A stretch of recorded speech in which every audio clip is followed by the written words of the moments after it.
This podcast contains explicit content and is intended for mature audiences. Listener discretion is advised. Don't say we didn't warn you.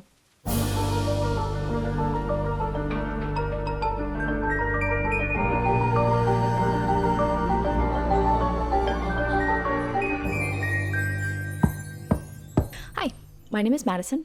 And I'm Hannah. And you are listening to Who's Knocking? A true crime podcast. Welcome. We are back. Oh, what happened today? Oh, the Queen died. Oh, yeah. That's not a crime, though. It's not a crime, but it is a death. Yep. She was super old, though. She was so old, yeah. I would like this in the morning. My friend was like, one of my good friends, shout out Taylor, she messaged our group chat and she's like, the Queen is unwell. And I was like, are you referring to yourself here? And she's like, I see how you thought that, but no. And then like a couple hours later, my sister messaged our family group chat and she's like, the Queen is dead. I was like, I like how the group chats break all the news. Yeah, it was all the news is discovered in the group chat. That's good. Which keeps you up to date. Makes sense. It's where I get most of my news. Yeah. Oh, here's something I started watching that I have yet to finish, but is like a lot of people were highly anticipating this one. It's a documentary series called House of Hammer. Oh. Have you heard about that? I don't think so. So there's this guy named Armie Hammer. See if you recognize him. He's an actor. Isn't he an actor? Oh, yeah. I definitely heard of him. This guy. He was in The Social Network. Yeah. He was also in that other movie it's called like Call Me By Your Name or something. Oh, I haven't seen that I didn't see it. But anyway, he's like famous and he comes from this family that's super wealthy. His grandfather, I think I forget what he discovered, but some like chemical or something. I don't remember. Really, really, really rich family. Okay. And all these women have come out and been like, oh, he's like extremely sadistic sexually and like is literally maybe into cannibalism. Oh, cannibalism. That's fucked up. Like I don't know. I've only watched the first episode. Don't spoil it for me, anybody. Not that you can talk to me through the screen, but he was like tying women up and he like at least in the first episode you see messages of him being like, I want to drink your blood, like I want to basically eat you. He's like, I can't believe I'm saying this, but like I want to eat you, like murder them and then do that. Well, you can't eat somebody without murdering them. Yeah, I guess I mean you could cut off something they didn't really need, like an ear or something, but yeah, he was. And I like, I'd seen another shout out Taylor. Taylor sent me the trailer for it a long time ago. And I was like, okay, like he seems to be into some like BDSM type stuff. Like, that's a thing people like, but it's like way beyond that. And he was like, a couple girls are being interviewed and talking about what he did to them and stuff. And it's like, he's super groomy. It was like very much like, what was it called?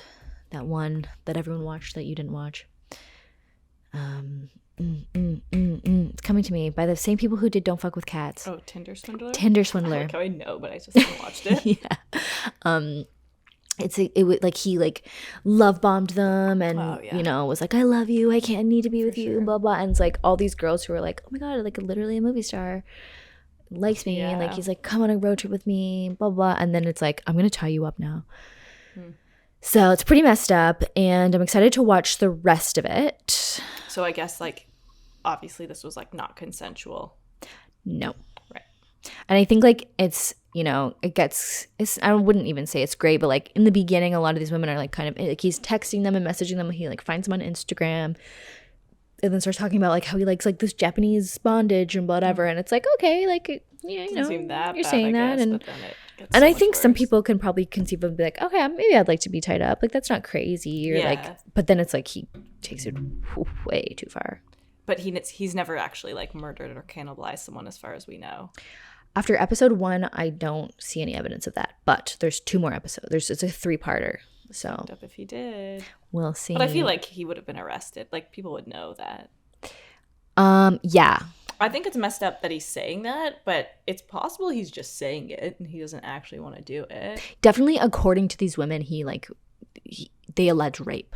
Yeah, rape. That's bad. That's really bad. Yes, I'd say it's bad. Yeah, we don't like that. Rape is bad.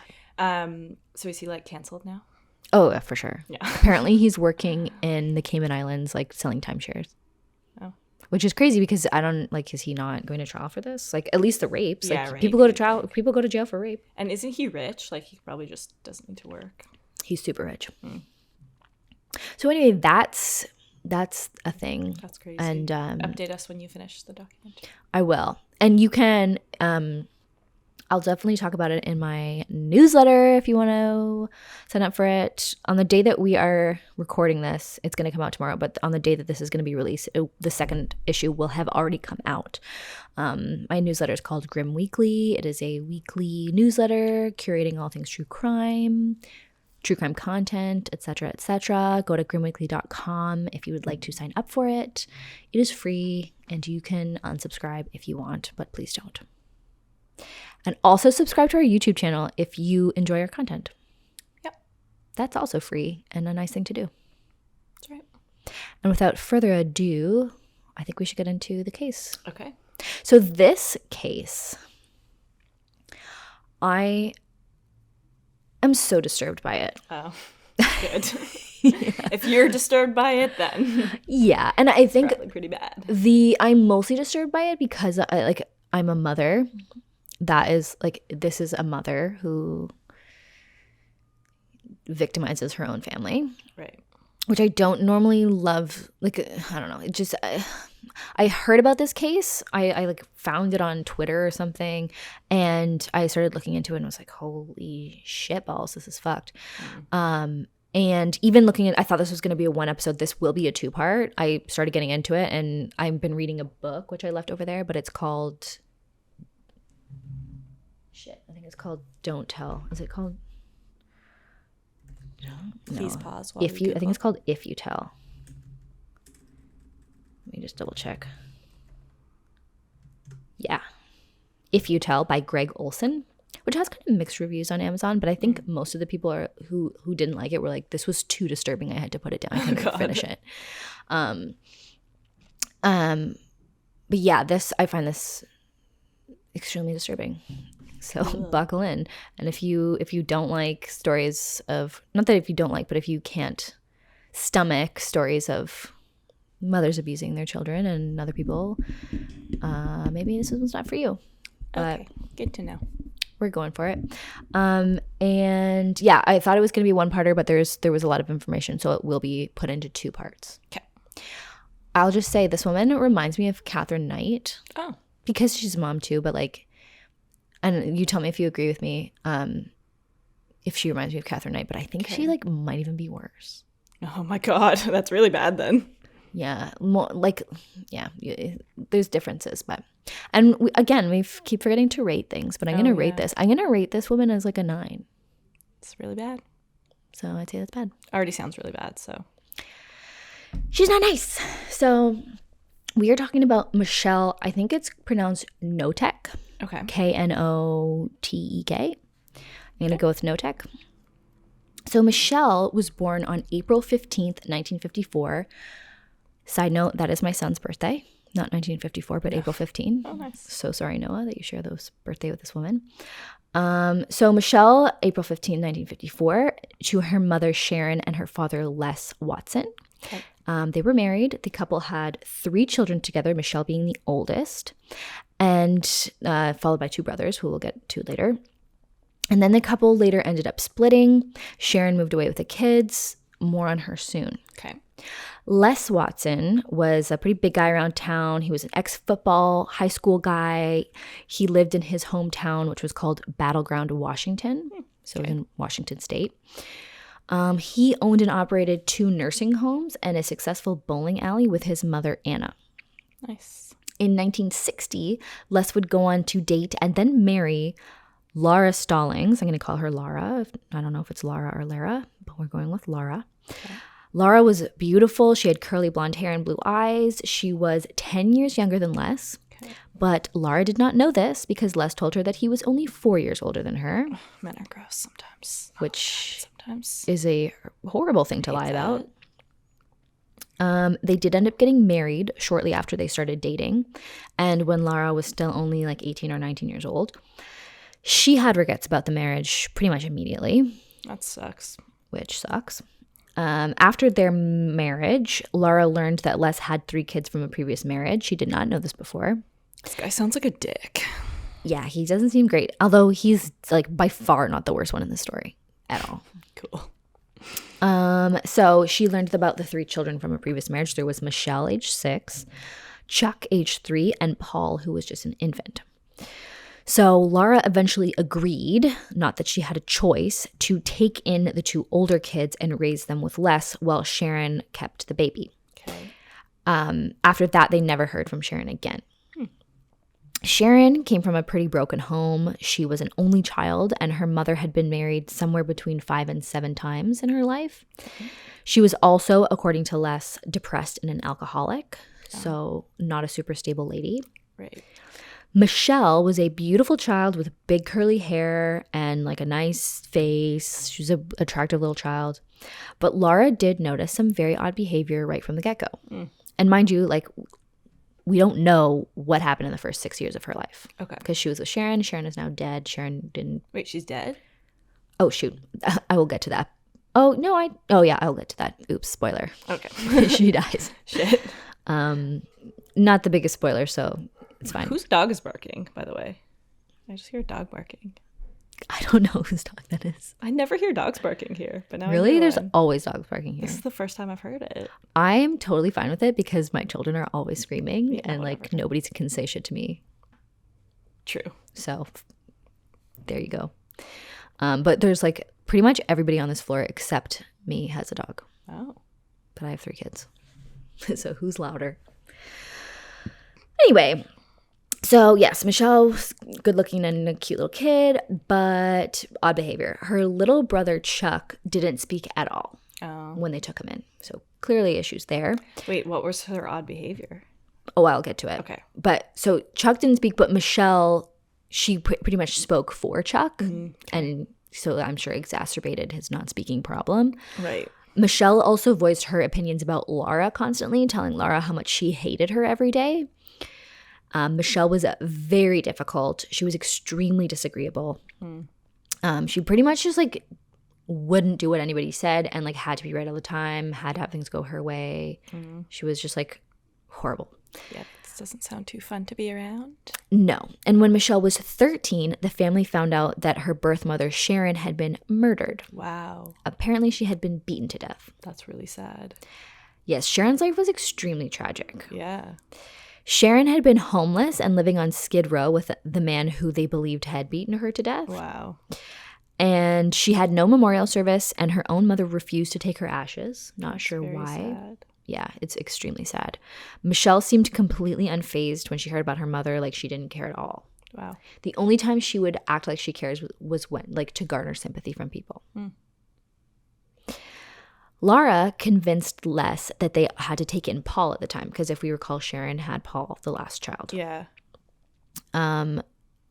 He was 7 at the time. And so at this point, Paul was completely wild. He had pretty much 0 social skills, as he'd been living. Makes sense. He'd been homeless, living on Skid Row. Right. A horrible place to live. So that was not super surprising.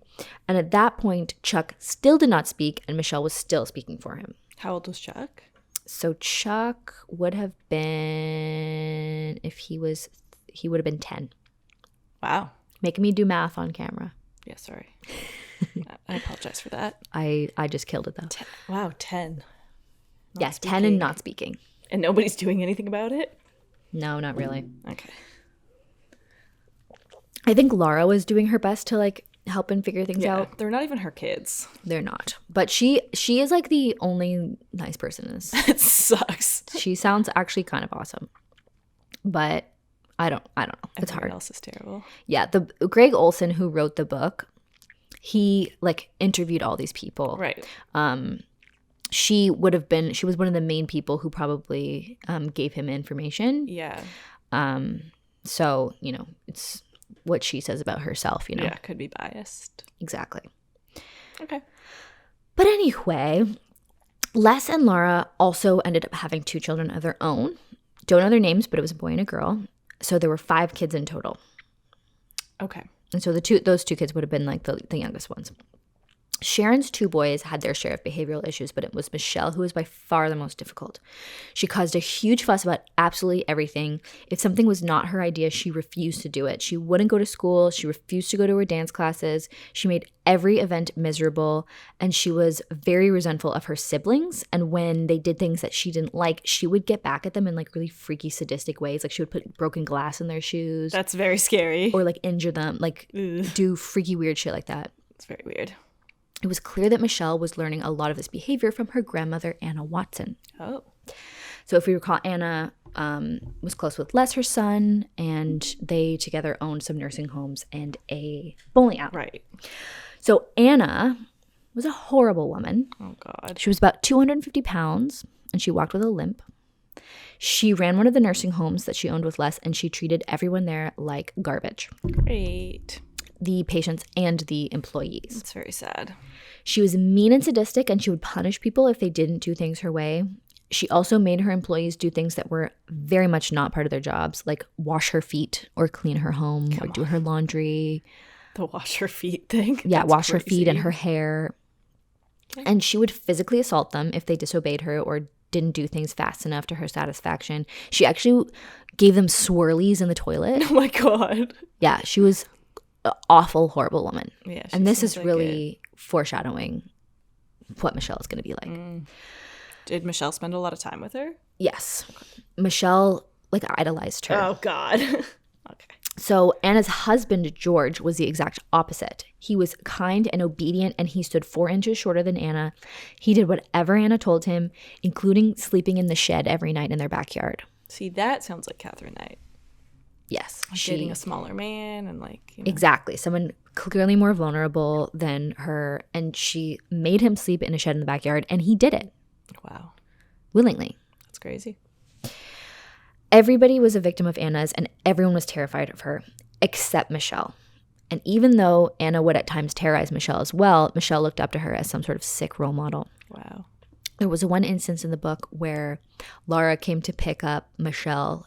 Michelle would like go to her house after school, and then Laura would come to get her. And one day she came to get Michelle, and her hair was like all hacked off, and like Anna had cut her. She had really nice big red curly hair, and she just chopped it all off in this horrible haircut. And she was like, "Laura, you don't brush your hair," so I had to cut it all off.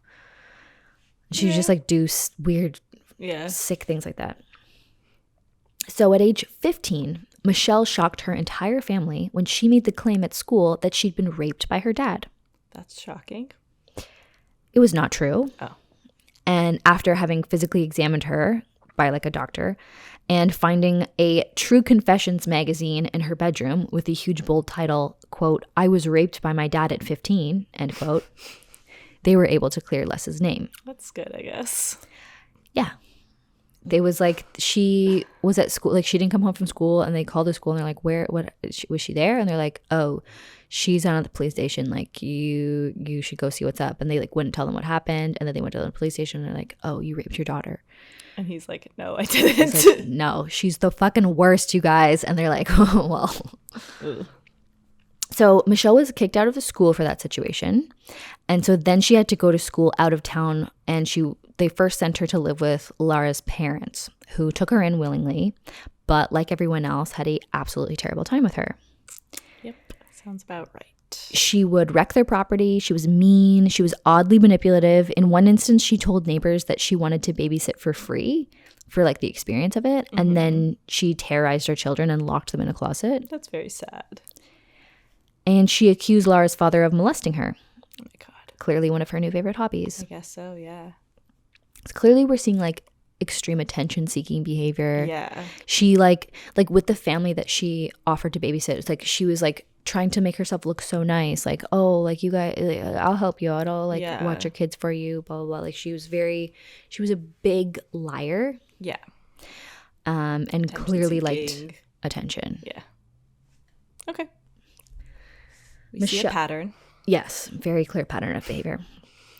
And so Michelle went on to attend a number of other schools, none of which would keep her for more than a year, including this like boarding Catholic school with a bunch of nuns. They couldn't handle her. That's hard though, like for her. She's not getting any stability and she's being moved around a lot. Her whole life, I'd say, was pretty unstable. And she sounds annoying. Like she sounds very difficult and challenging to deal with. So I don't necessarily blame them, because also even like Laura's not really like, she agreed to adopt her, but it's not like her child, I guess. I don't know if that's like makes a difference, but like I'll get it later. She does sound really challenging to deal with, but also it's like she's only going to get worse with this amount of instability.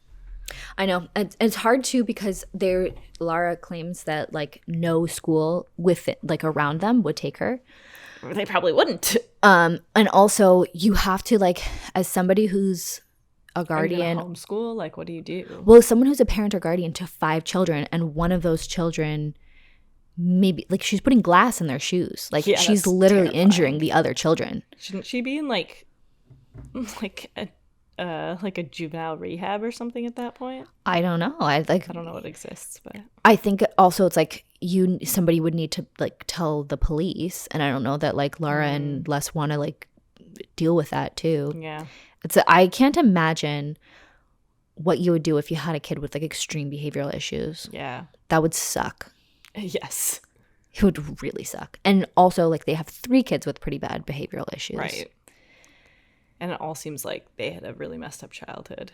And even Laura's like, she's married to this guy who was like, I'm only 4 years older than you. He's jokes. Kind of a dick too. 10. Ugh, so it's just like a really weird situation. So, yeah. So, as I said, she attended a number of other schools, none of which would keep her for more than a year. She would torture the other students. She would steal. She would make up lies, anything for attention, all the attention negative. Great. The whole family did so much better when Michelle was gone, even the 2 boys who had their own weird issues. But every time that the Watsons started to get into a decent groove and, like, you know, would have their little vacations without Michelle and things were nice, Michelle would come back and she would ruin everything. Great. She was very good at playing the victim or acting like she cared about somebody or something, and then she would turn around and just destroy it, seemingly for the fun of it. She stayed with Les's sister and her husband to attend another school out of town, but Michelle was so destructive in their home that it led to their eventual divorce. Wow. Dealing with her. That's destructive. Michelle eventually found herself a boyfriend at age 17, and his name was Randy. And the couple were like a cute high school couple. They liked each other a lot, but at the end of the school year, Michelle was headed back to Battleground to be with her family and to work at her dad's nursing home, and Randy was staying in whatever town they were in to work and start saving money for college. And they're like, okay, like, I guess we're breaking up, whatever. But not long after the 2 separated, Michelle got in touch with Randy and told him that there was a job opening at her father's nursing home back in Battleground. And I assume, how is she getting that job? Like, obviously it's her dad and like she's getting it, but like, guys, can we trust anyone less to look after? Well, like, and so the thing about Les is Les, even after this whole rape allegation, like and I don't know if it was because like he had a love for her or if it was like just because it was the easiest thing to do, he would give in to everything. He would like, she was like very demanding, and you know, whatever she wanted, he would give her, and like very enabling. Yeah, that's, I guess at that point, what do you do?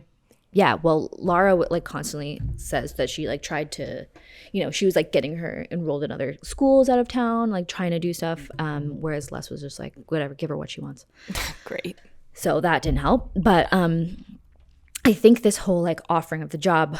So first of all, Michelle worked at the nursing homes, and she was a horrible employee, and like her dad shocking actually ended up firing her at some point, but then rehiring her. You should have seen like, that coming. Like, he couldn't say no. Oh my God. And I think he was behind her offering this job, and you'll see why.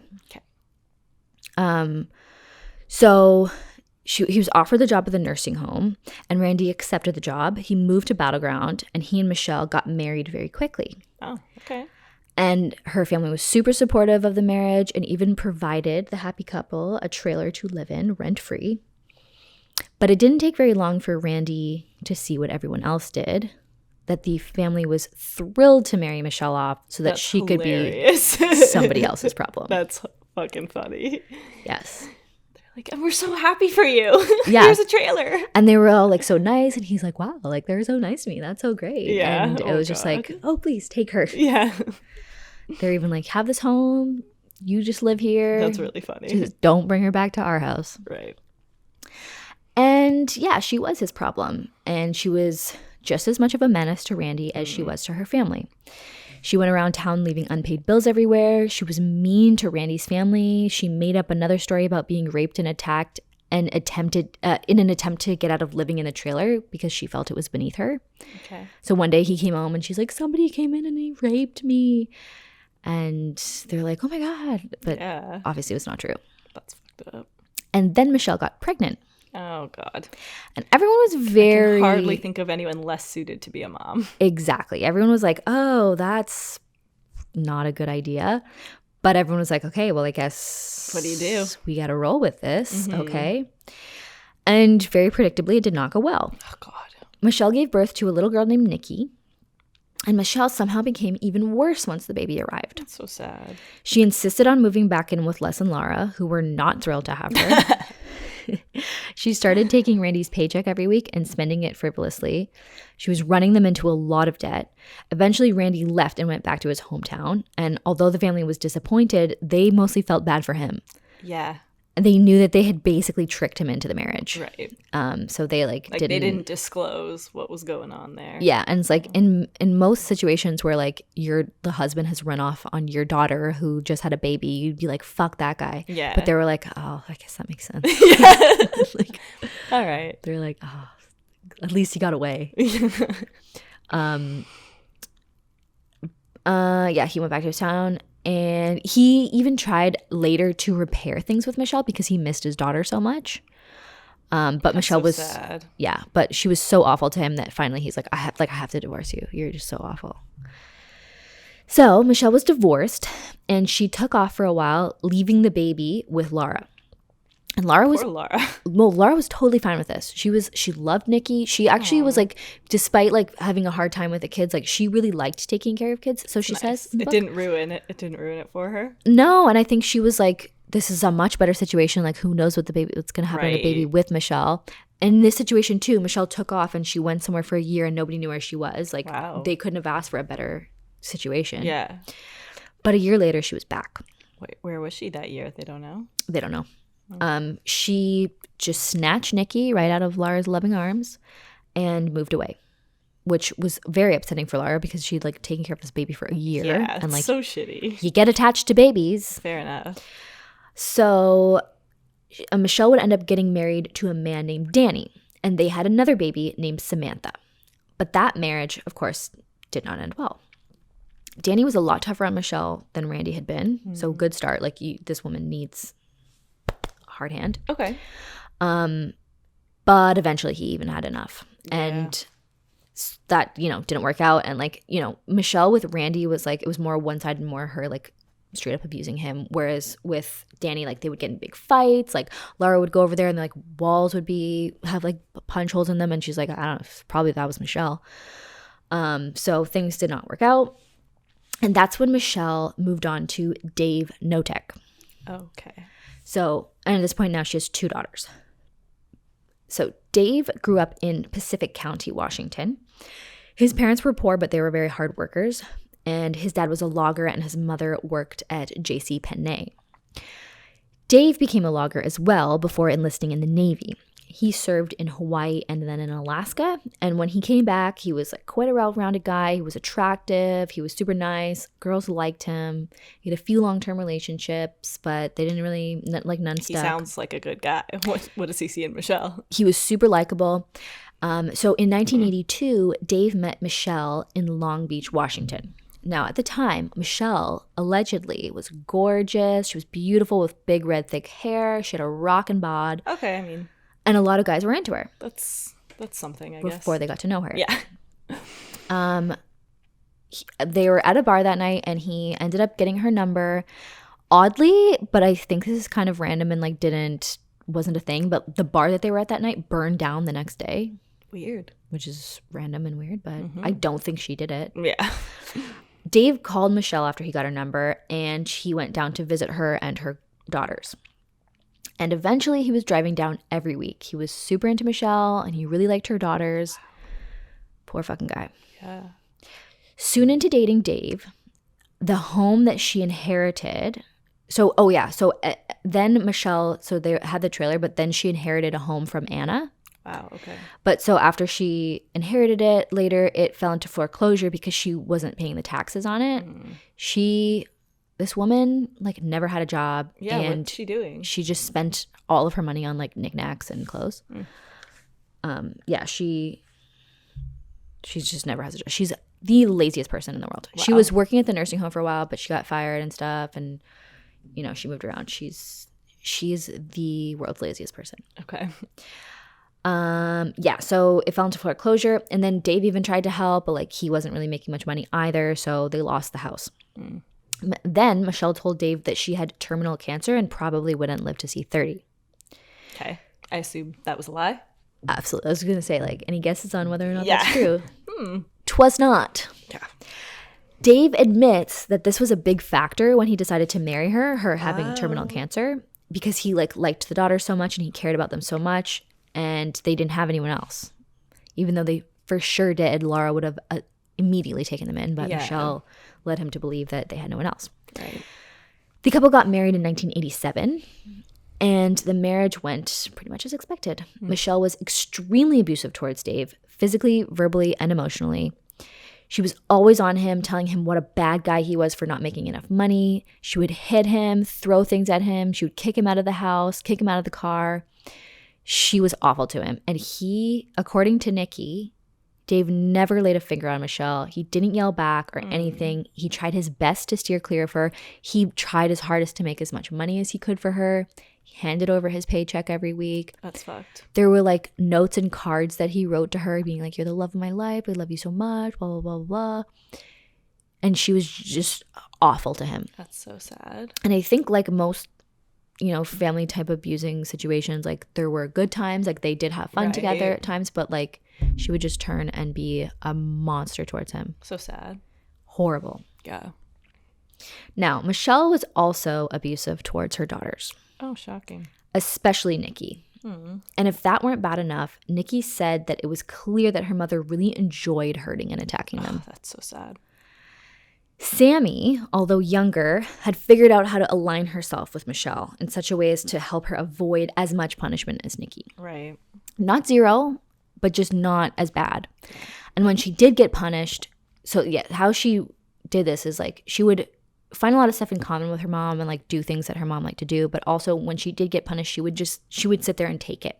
Whereas Nikki would resist. She would try to run away or get away, and this seemed to really fuel Michelle's rage. She definitely got worse if you tried to avoid the punishments in any way. Right. So many evenings, Michelle would sit on the couch thinking of why she was mad at them, what she would do to them. She would wait until they were sleeping to strike. Oh, that's so fucked up. How do they sleep? Most of the time, the girls had no idea what they were being punished for. Michelle would, like, Nikki said that the first time she realized that it was, like, she was sleeping, and then all of a sudden she felt like she was, like, punched in the face. She woke up and her mom was there, and her mom's like, "Oh, I was just trying to help you." Like, her mom pretended that she was, like, helping her from, like, whatever hit her in the face. Oh my God. And she was like, "My mom just punched me in the face. What the fuck?" Yeah, so Michelle would physically abuse them. She would kick them and hit them. She really enjoyed whipping them with a phone cord that would often draw blood. Wow. She would yell terrible things at them while she beat them, and she would call them horrible names. She would tell them they're, like, little whores, and like they were worthless and stupid and fat. Nikki said that she would wear pantyhose under her basketball shorts at school to hide all the cuts and bruises. She said that it never occurred to her to tell anyone, but did her best to hide the evidence. She says that she did think her mom loved her, but it was like she couldn't understand why she was constantly being punished. I mean, yeah, she's a child. Like, can't understand that. Michelle was very sadistic and played these weird mind games with the girls. You don't say. She would be super nice and make everything pleasant for a day or so, and then everything would come crashing down. She would tell the kids how ungrateful they were and, like, rip everything away from them. So, for example, on Christmases, she would give them tons of gifts and act like a wonderful mother, only to snatch all the presents back the next day and hide them in a closet. And she would say, like, "You were not ungrateful for this gift," or whatever. There was one time where it was Sammy's birthday, and she got like a bunch of presents that day. And then after, she was like, Sammy, what was your favorite present? And the present that she said was her favorite was not from Michelle. And so she like punched her to the ground and was like, you ungrateful little bitch. Oh my God. That's horrible. Terrifying. So she would like set up a scenario Yeah. just to like punish them when she like didn't like what she heard. And like 100% of the time she didn't like what she heard. Right. Yeah, and she would set like little traps. So like if she like hid all the presents away, she would like put a little piece of tape on the door to the closet where they knew the presents were hidden, so that if they like opened the door while she was gone, she would know, and then she would punish them for that. Michelle was also weirdly controlling in a very odd way. She would make the girls ask to go to the bathroom. They always needed permission to use the bathroom, and she would often say no. Oh my God. And then when she did say yes and they were going to the bathroom, she would make them go with the door open and she would watch them. So creepy. She is very creepy. Yeah. Very creepy. She would lie and tell them that the city cut off the water so they couldn't take showers. So like she would make them go to school like really dirty. Aw. So that they would be ostracized. Although Samantha did end up becoming like very popular and had a lot of friends, and that's another reason that we think that Michelle was less harsh on her, because she was afraid that she would tell people, whereas Nikki was much more isolated. Yeah, and so then there was this other punishment that was solely reserved for Nikki that Michelle called wallowing, which I don't know what the hell that means, but she would wake Nikki up from her sleep in the middle of the night, make her take off all of her clothes, and stand outside in the backyard on a patch of mud while she made Dave spray her with the cold hose. Dave, what the hell? Yeah. She did this in the dead of winter. She would scream awful things at Nikki while this was happening, and she would do this for like possibly hours at a time. That's super fucked up. How horrible. Yeah. And Dave would do it. Yeah, that's not a good look for Dave. No, a lot of this is not a good look for Dave. At all. And it's very... Thought you were a nice guy.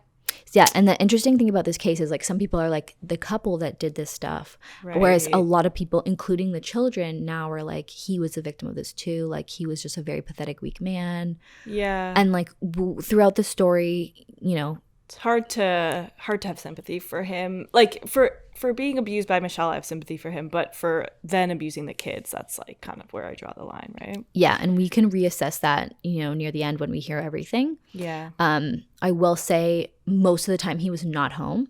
Right. I'll just say that, but he was involved in a lot of these punishments. That's shitty. And he would never do them on his own. Right. But also, like, Michelle just told him to do it. Yeah, but like... She didn't put a gun to his head. Yeah, exactly. Like, you can say no or just not do it because you care about the kids. Yeah, I found it very interesting doing a lot of research for this, that a lot of people would be like, the like couple, the abusive couple, right. Or others would like make him seem like more of a victim.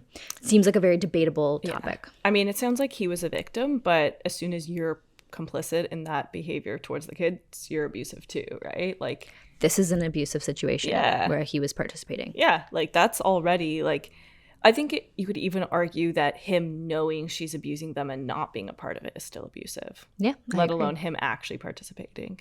I would agree with that. Yeah. Yeah, and you'll see it just doesn't get better. So she would do this to Nikki, and like that's a horrible... I can't imagine. Like she would do this in the winter, so literally she would like be freezing. Yeah. You can kill somebody that way. Mm-hmm. Another punishment that the girls, much more often Nikki than Sammy, would receive was being locked in her room for days or even weeks at a time. How's that? Like nobody's noticing at school that they're not there? I think a lot of the time, probably the longer ones were during the summer. Right. I did remember them mentioning that, but sometimes it would also be the closet that she would be locked in. And she would be given a bucket to go to the bathroom in and only be let out to empty it. That's so sad. How horrific. Yeah. But Nikki recalled that it wasn't even that bad because at least she couldn't be punished in any other ways when she was locked up. So like in ways it was a relief, although the closet apparently did get stuffy. I'm sure. Michelle, I think we've established, was a pretty evil person. Yeah. She was a monster. That's safe to say. But she was really great at hiding it to everyone else.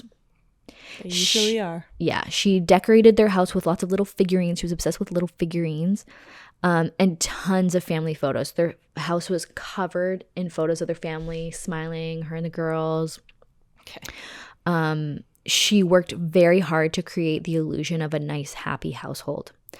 And later we do find out like people in the community knew her to be like weird and kind of erratic and like, you know, not very nice or like lazy or whatever, but nobody knew the extent of like what she was doing to her kids. And I'm sure somebody would have complained had they known, right? Yeah, and the kids definitely like I kept finding it so weird, but it's also just because like I really have a hard time identifying with this type of situation. It's so not what I experienced as a child, so it's hard, but like they kept being like, you know, we loved our mom. And like it's like very clear that they were like completely groomed and like this was all they ever knew. Yeah.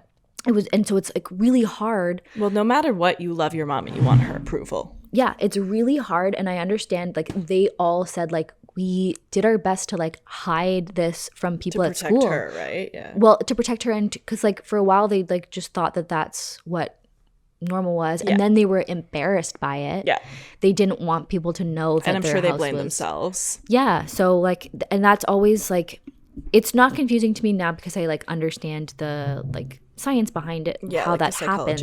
But it's still like I never get used to hearing stuff like that. I never get used to like reading a book and it's like she did this to them, she was so horrible to them, and they're like, you know, I still love my mom. Like she was nice sometimes, and like when she was nice, I just like wish that it would go on forever, but I knew that it wouldn't. It's like it's heartbreaking.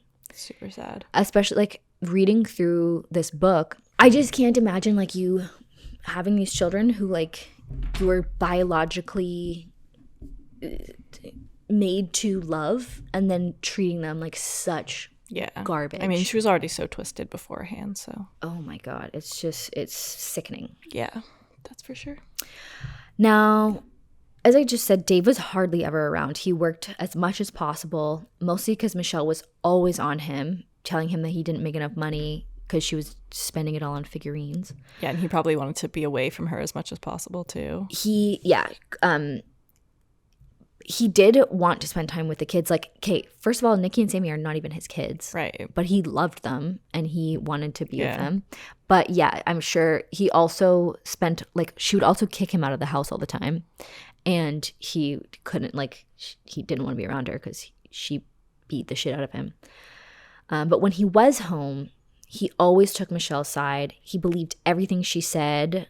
We don't know. We can't see inside of his head, but he acted as though he believed everything she said. He was always on her side about everything. Still at this point, he believes she has terminal cancer. Wow. Years later. Dude. Whether he actually believed these things or not, we just will never know. But Michelle clearly had him in the palm of her hand. Yeah. So it was around 1988 that Michelle decided to take on her brother Paul's son, Shane Watson. Oh, no. Paul had gone away years ago, and he'd come back with this woman that he had gotten pregnant, and now he was off to prison. Okay. Paul was as rough as ever. He was into like crime and violence, not sure what exactly, but you know, he was into that. Okay. And the mother had a host of substance abuse problems. So even though he came from a pretty awful upbringing, Shane, the son, was actually quite a lovely kid. Aww. And he was super easy to like. He was really nice. And very unfortunate for him, he ended up coming to live with the Knoteks. Why? Like, who was allowing this? So he needed a home because his dad was in jail and the mom was somewhere else. And Michelle volunteered. She was like, we need to take him in. She loves seeming like a savior. Like she loves, and this is a huge pattern that we will see later. But yeah, so they decided to take him in. And nobody knows what she's doing. Nobody knows that she's abusing the shit out of her family. Right. So Dave was against taking in Shane. He was already struggling to provide for Michelle and the girls. And I don't know if a nice thing to say for Dave was like maybe he didn't want Shane to be abused too. Who knows? Right. So Shane arrived and everyone really enjoyed his presence. It was like nice to have another person around who was like super nice and cool. And kids at school really liked him. He was like a good looking kid. He was nice. Michelle was super nice at first. Ugh. She made a big show out of setting him up a room, giving him a space of his own, being his new mom. I guess she didn't like lock the girls in the closet those first few weeks. I guess not. But like Shane had nowhere else to go. So it's not like, you know, he didn't tell on her. But it was not long before she started bossing Shane around like a slave. She had him working and doing chores all the time, all day long. She worked him so hard, he had no time to do anything else. At first, he kind of resisted, but eventually he just like gave in and accepted that that was his place. Yeah. Again, he had nowhere to go. Then she started taking items away from his room. She started with his pillow and then his blanket. That's so sad. And then his whole bed. So he was sleeping, and his room is in the basement. He was sleeping on the concrete floor. Why? Because she's fucked in the head. And then soon she no longer let him shower. Okay. And so then he went from being like a cool guy at school to like a weird greasy kid because he couldn't shower. Shane became very close with Nikki, and often they talked about Michelle and like how awful she was. Shane hated her, and like mind you, they're also like young teenagers. They're like, she's so like, why does she like? They couldn't figure out why she was like this. If it was normal, I think it's pretty hard to figure out in general. Like, yeah, especially if you're a child. Yeah.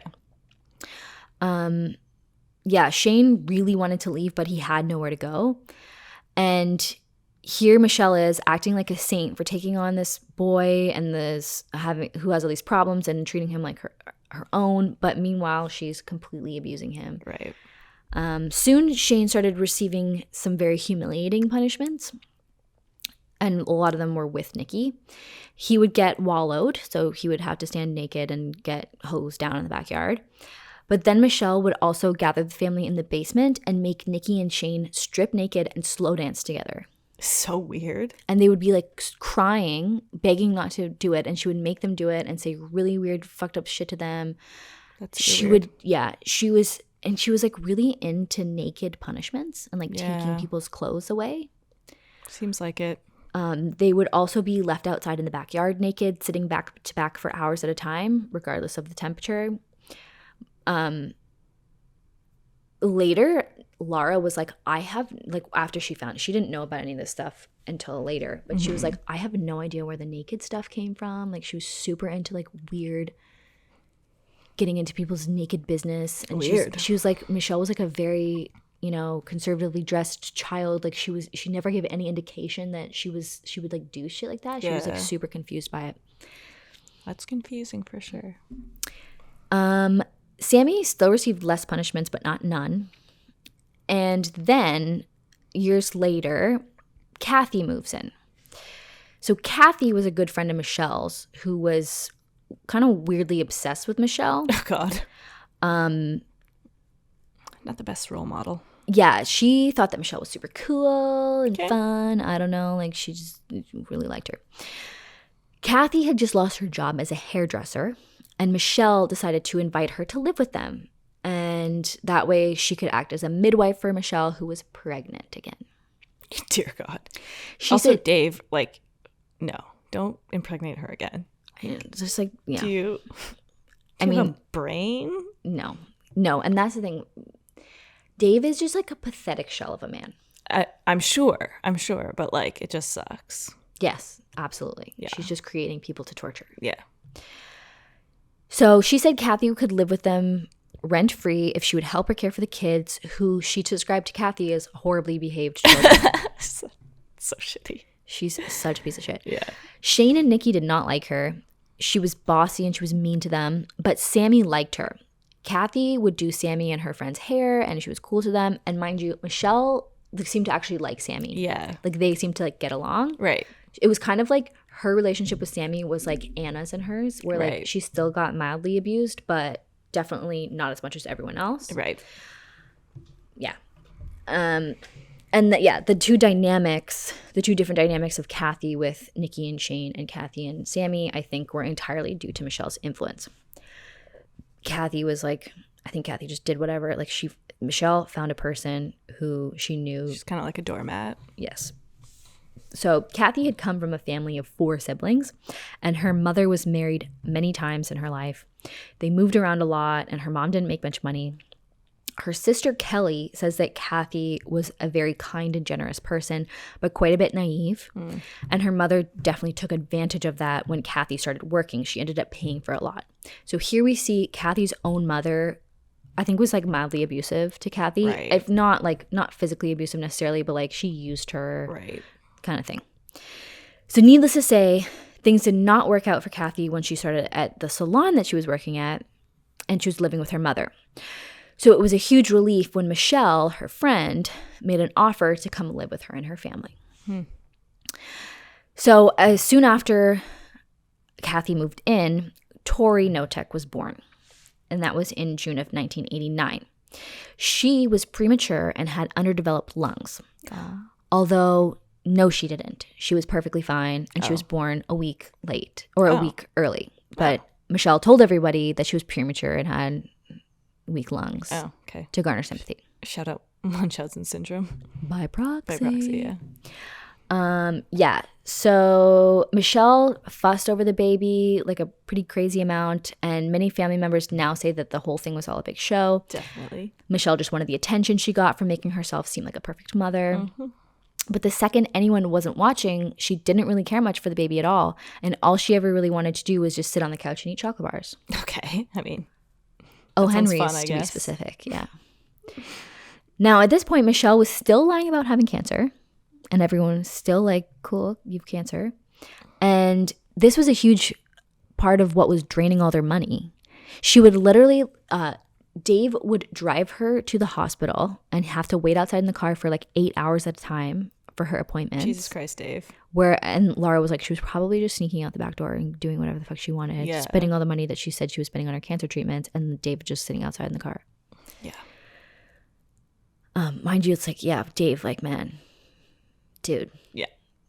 Like, we feel bad, but also like, this, yeah, you're an adult. Yeah, so she was still about having cancer, but it was Laura who eventually became suspicious as the details of her story and alleged treatments were just not adding up. And Laura had recently started working in the medical field, so she was like asking doctors, like, hey, does this make sense? Like her having, like, had terminal cancer for this long and then she had a baby. Like, that's not. Aren't you not supposed to have babies when you have cancer? That's not a likely scenario. Right.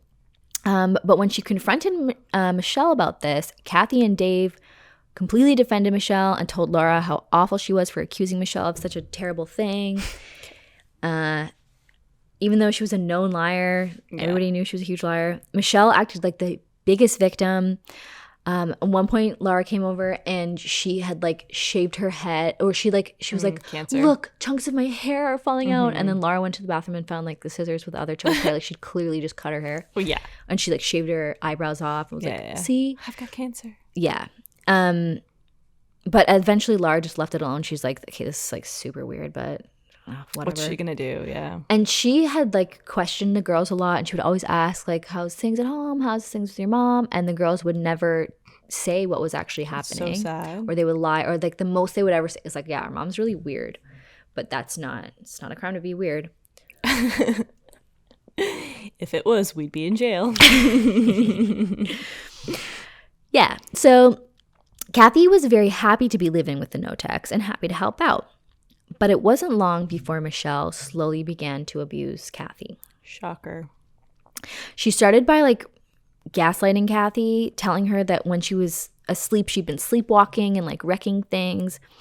She convinced her that it was true, even though Kathy was like, no, I'm not sleepwalking. Yeah. She would put like a half-eaten pie underneath Kathy's bed and be like, see, you stole this pie and you ate it. And you're like, and Kathy was a little bit overweight, and she's like, Kathy, like, you'll never lose weight. You're so fat. Oh, she like, knew like what's her weak point. Exactly. And she would like every day she would So like have shitty. she would like plant different food underneath Kathy's bed and then blame her for stealing it. Jesus Christ. Then she got Shane to tell Kathy that she'd slept-walked naked into his room, and like Shane just went with this because he knew better than to object. But also, like, if Kathy wakes up and she's not naked, wouldn't she be like, how? I don't know if it was at this point or not, but like she'd taken all of Kathy's clothes. She goes on to take them. God. But she was like super humiliated by it. And she like, not Kathy. I keep getting Kathy and Michelle mixed up. But Michelle was like, you slept-walked into his room because we know that you like, basically she's accusing Kathy of like trying Being a to creep towards, molest Shane. Then soon Michelle started taking things from Kathy. First, she took her photos and her records, but then she took all of her clothes. And bit by bit, she took everything, and all she had left was one pair of underwear. And also all the furniture in her room, like she was sleeping on the floor like Shane. Kathy would have to do chores completely naked, and she was no longer permitted to shower indoors. Michelle would hose her down in the backyard, regardless of the weather conditions, and instead of soap, she would pour bleach on Kathy. That's not good. No. And mind you, Kathy was all, like, later, she starts hitting Kathy. Like, she's got lots of open wounds and bruises. That's really sad. And then she's pouring bleach on this poor woman. Oh my God. It is, just to warn people, it is horrific what happens to this woman. Oh God. So brace yourselves. So the kids in the house just looked the other way. They felt terrible for Kathy, but they knew that if she wasn't there, all of these punishments would be happening to them. So although it sucked that this was happening to Kathy, it was a relief because it took away a lot of the punishments and the pressure from them. Right. And they're children. So, like, what the fuck are they going to do? Right.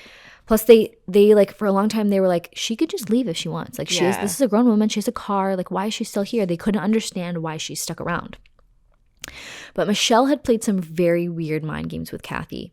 She would lock Kathy up in a closet and then tell her that she was doing it to protect her. She always was like, I'm trying to protect you, Kathy. Like, I'm trying to make you stronger. You're so weak. You need to become stronger. Like, I have to take food away from you because you're so fat. You need to lose weight. Yeah. Like, and it was just constant.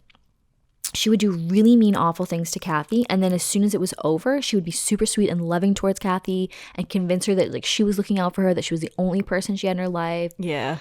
Michelle then started getting the kids to help her punish Kathy. That's sad. Which is another level of sadistic. Mm-hmm. Mostly it would be Shane. She would get Shane to kick her or punch her or hold her down while Michelle or Dave did something awful to her, and he did.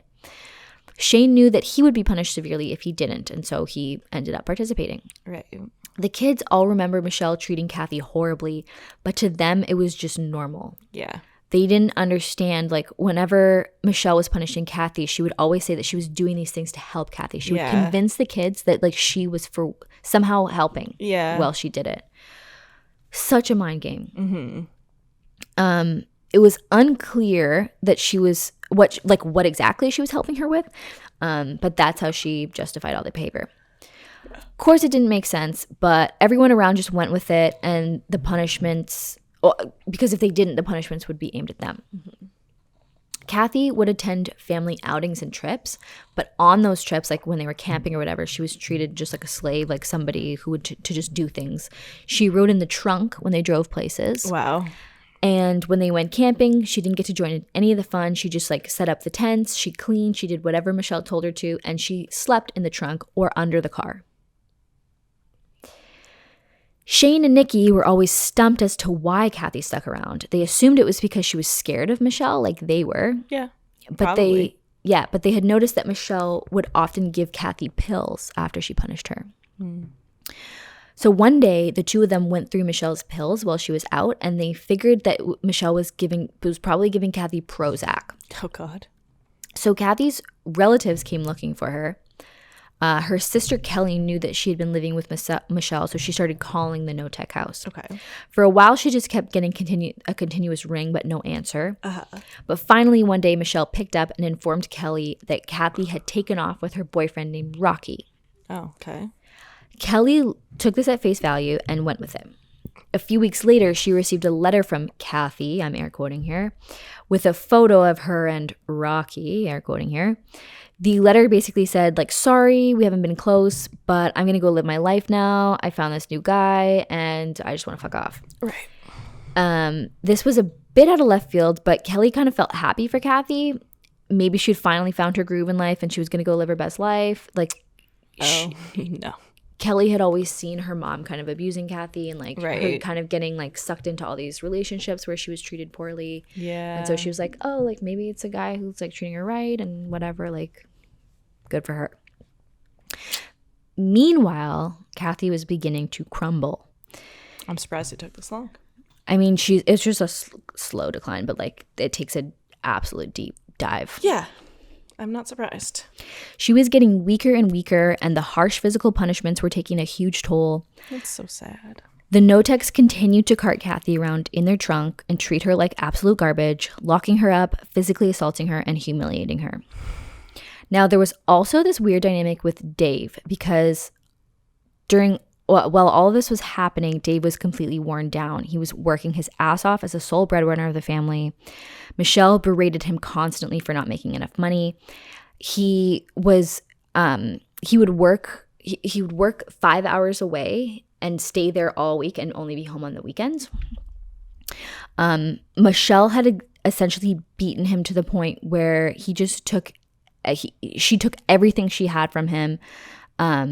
And he like was basically staying awake on coffee and drugs every day. Like what kind of drugs? And like, I don't know, I forget what they were, but like pills and stuff. Not like heroin or anything. It was just like Adderall kind of thing. Yeah. And he was living on a trailer near the work site. So Dave, as I said, participated in a lot of the punishments at Michelle's insistence, but he was also not present for a majority of them. Right. When he started asking about why Kathy was locked up or why she was out back in the shed all the time, Michelle told him that she was protecting Kathy from the kids, which didn't really make sense to Dave, but he knew better than to argue. Kathy had repeatedly tried to run away. A few times, she got kind of far, but every time, Michelle hunted her down and brought her back. That's so scary. Yeah, and so Shane... Like, how do you leave then? Shane also tried to run away a number of times. Even Nikki did too. But every time somebody ran away, Michelle would round everyone up and search for hours and hours and days until they found him or whoever. But what if they went like out of state? So none of them ever made it that far. Right. Everyone was kids, or Kathy like was too weak at the time, and a lot of the time she would like one time Kathy ran away and she found her at the mall, and then she like was super nice to her, bought her a bunch of clothes and came back like acting all great, but then the next day she just took everything away and started treating her like shit again. Yeah. And again, I think she chose Kathy because she was easily manipulated, right, and also she was drugging her. Right. Yes. So Kathy ran away. Michelle found her and brought her back. And when she was back, Michelle would be super nice and then punish her for leaving. One day, Michelle left to go run errands and told Shane that he was in charge of keeping Kathy under control. When she left, Shane went out to the shed where Kathy was locked up, naked. He opened the door and he's like, run, go. And it was clear that Kathy needed medical attention. That's so sad. Her teeth had begun to rot out of her head. Just from like lack of nutrition? Yeah, from lack of, and her hair was falling out. She was bloodied and bruised. Her face was completely swollen. But Kathy wouldn't go. She was too scared. She was weak and she was scared of Shane because Shane would, so she didn't trust him because Michelle constantly made Shane beat her up. Yeah, so she was probably like, oh, this is a trap. Yes. And he begged her to run, but she wouldn't go. I wish she would like call 911. Yeah. You know? But I think all of them just didn't think that anything would happen because they'd seen Michelle wiggle her way out of so many things. I definitely get that, but when it's like that bad, like when somebody's like so physically blatantly abused, I feel like you have a pretty good chance. Like it's one thing if you're like abused where there's like it's more mental and like there's physical abuse and like maybe like sexual and stuff, but like when you're like physically like covered in open wounds, like then it's like I feel like you got a pretty good shot. I think definitely if they had called the police and the police came and I think saw at that the point state, they'd be like, whoa. Yeah. Absolutely. But I think that they were all so like beaten into submission that they just didn't they didn't want to risk her being able to talk her way out of things. Yeah. Because I also think that they'd probably seen her talk her way out of so much shit their entire lives. She literally everything that came out of her mouth was a lie. Right. So yes, Kathy wouldn't leave. She just figured that Michelle would find her and drag her back, and I think she's not necessarily wrong. But it's too bad that they didn't call the police. Kathy's condition, but I don't blame them for that. I don't blame them either, but I just wish they could have. It's too bad, yeah. So Kathy's condition continued to deteriorate, and Michelle kept up with the abuse. Where was I? Oh, this is awful. So one time Michelle had fallen asleep on the couch while watching her soap operas, which she often did, and she woke up to find a Tupperware container of Kathy's poop in the kitchen. Because if we recall, Kathy was not allowed to use the bathroom without permission. and she didn't dare wake up Michelle when she was sleeping because she knew that would lead to a very harsh punishment. God. And she like really had to go, and she was supposed to be washing the kitchen, so she pooped in a Tupperware container. But Michelle was so mad about this. She like went to Dave and she was like, we need to waterboard her. Wow.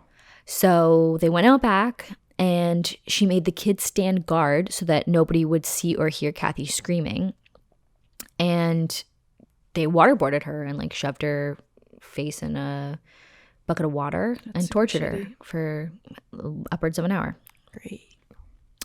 They never waterboarded anyone again, and that they never saw that contraption again, but they did it once. From then on, Kathy got worse and worse, and it was clear to all the kids that Kathy must have been suffering from some sort of brain injury or something because she was completely out of it. Yeah. She could hardly walk. She required assistance to do so. She could not speak coherently, and she was a mess. She was completely black and blue, no more teeth or hair. This woman needed medical attention. That's really sad. It's so horrific. Yeah. This woman literally went from like a kind of larger, jolly woman. Yeah. Who was there because she liked her friend. Yeah, and wanted she was to help out. A nice woman. Yeah. And Michelle just destroyed her. Right. Slowly. Yeah. Which is so sick. That is pretty fucked up. So finally, Michelle let her back in the house. She had been making her live out back in the shed. Right. For all this time. Finally, one day when Michelle had gone to pick up one of their kids from their summer jobs, Dave found Kathy in the tiny room Michelle had put her in, making really disturbing guttural noises. She had vomited all over herself and she was not breathing. There was vomit stuck in her nose and her airway. Dave attempted CPR and did everything he could think to do to revive her, but he did not call 911. Yeah. Probably should have done that. So do you think she actually had a brain injury, or do you think it was like the pills that Michelle was giving her? It's impossible to know, but I definitely, she was hit in the head a number of times. Right. So that makes sense. Yeah. I think it was probably a mix of the two. Right. Okay. When Michelle arrived home, Dave showed her what happened, and Michelle acted like she couldn't understand why that had happened. Ugh, God. When the kids found out that Kathy was dead, they were horrified. Everyone was crying. Michelle was crying, telling everybody that it would be okay, that they would sort everything out. She packed up the girls and brought them to a motel and told them not to speak to anyone. While they were there, Michelle had Dave and Shane burn Kathy's body in the backyard. Dear God. And Dave then took her ashes and disposed of them in the ocean. And later, like, they burned them again. They, like, really got rid of everything. And that is where I'm going to leave it for today for part 1. Wow. That's a lot already. It's quite a disturbing tale. Yes, definitely. Do you see any resemblances to Catherine Knight here? Yeah, I do. But like with Catherine Knight, what we know about her childhood was a lot worse. So I think it's interesting. I mean, I would love to know the first 6 years of Michelle's life. I would too. And I can't imagine they were good. No. They were definitely not good. I just wonder how bad they were. Exactly. Like if she was being sexually assaulted or if it was like mostly just neglect. Yeah. That I would love to know. Me too. That'd be interesting to know. Yeah. Super fucked up. Yes, it is. And it only gets worse. Not surprised. Tune in next week and you'll hear the rest of it. Wow. Never heard of this case either. I know. I had never heard of it either. And there's like I think there's a reason that it's kind of more out in the media now, which I'll get to next week. I'm not going to spoil it now, but it's pretty upsetting. Yeah, this is upsetting already. Yeah. So let us know what you think, but also just, wait till next week. Please reach out to us on Instagram at Who's Knocking Pod, cast, Twitter at Who's Knocking Pod, email us hello@whosknocking.com. Also, in our last episode, we showed you some sweaters that we had that were super cool. This is another sweater by the same company called Forensic Miles. What does it say there, Hannah? It says, only here to establish my alibi. And you can customize the sleeve. Mine says, because you never know who's knocking. It's by a company called Forensic Miles. It's the girl I found on Instagram. And her stuff is super cute. She has really cute Halloween stuff if you're interested in Halloween The stuff. Halloween stuff is really cute. There's a shirt that says basically a witch. Yeah. And I think it's really funny and cute. And last week I had our basically. Yes. Is it basically a detective? Yep. Yeah, and they were super, super cute. I have a code. You can use the code Madison for 20% off if you think they're cool. And there will be a link in the description of this video if you are so interested. And if you purchase with my code and link, you can help out the podcast. Yeah. That'd be dope. Please subscribe to us on YouTube. That would also be dope if you like our content. Mm-hmm. We can keep making it. So, yeah, also just stay safe out there because you never know who's knocking.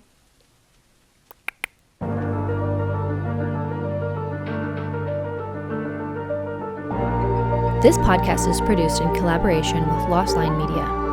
Artwork by August Digital. Music by Matthew Cook.